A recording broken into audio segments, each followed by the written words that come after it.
This is AQA Coordinated Science Chemistry Paper 2, Higher Paper, June 2018, and this is question 2. So we start off by talking about the Earth's atmosphere. Carbon dioxide is a greenhouse gas and we are naming another one. Now all of these gases are important to us, but the one that we're looking for is methane. The other three are the three most abundant gases within the atmosphere. Nitrogen is 78%, oxygen 21%, argon around 0.93%. So that's why they've been included. Greenhouse gases cause global climate change. Now it's asked to give 2 effects of global climate change, and I'm going to run through a few more of them. You need to pick any 2 of these.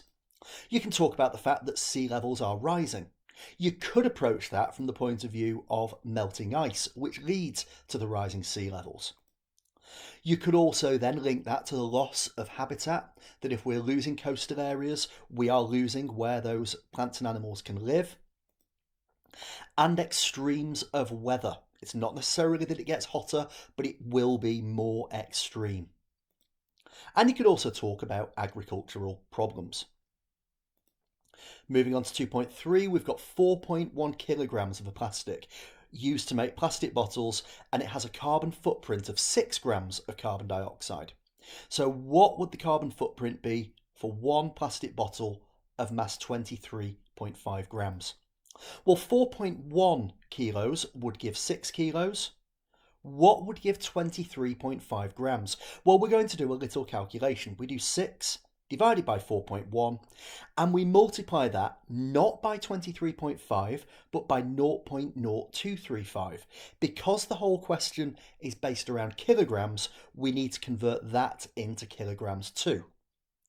And if we do that, we get 0.0344 kilograms of carbon dioxide.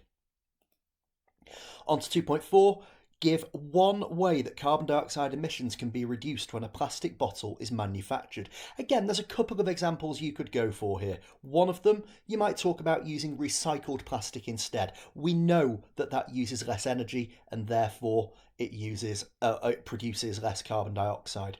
And the other alternative is that you could make the bottles thinner. You could actually use less plastic. That would also have a positive impact. On to 2.5, and this is a 6 marker, so I will show you first of all how the levels are determined, and then once you can take a look at those, we will start going through the science. This as a 6 marker is potentially quite difficult because you are going to have to remember a huge amount of facts. You're going to have to know about the gases in the air, and you're going to need to know what led to the changes in them. The 3 are nitrogen, oxygen and carbon dioxide. Now for the nitrogen, it has increased. I said earlier we're now on 78% nitrogen. It has increased. Why? Well, it was released by volcanoes. It was also produced by bacteria, and the ammonia that was abundant in the early atmosphere was converted into nitrogen. You have to know that.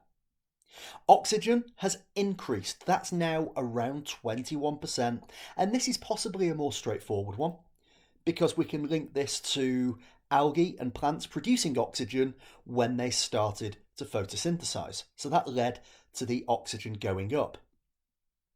That also led to the carbon dioxide going down, again as photosynthesis. But you also need to remember that carbon dioxide became trapped in carbonate rocks. You need to remember that fossil fuels, which are actually caused by the compressed algae, have taken carbon dioxide in, and it's been trapped underground for millions of years. And the final one is that it's dissolved in the oceans.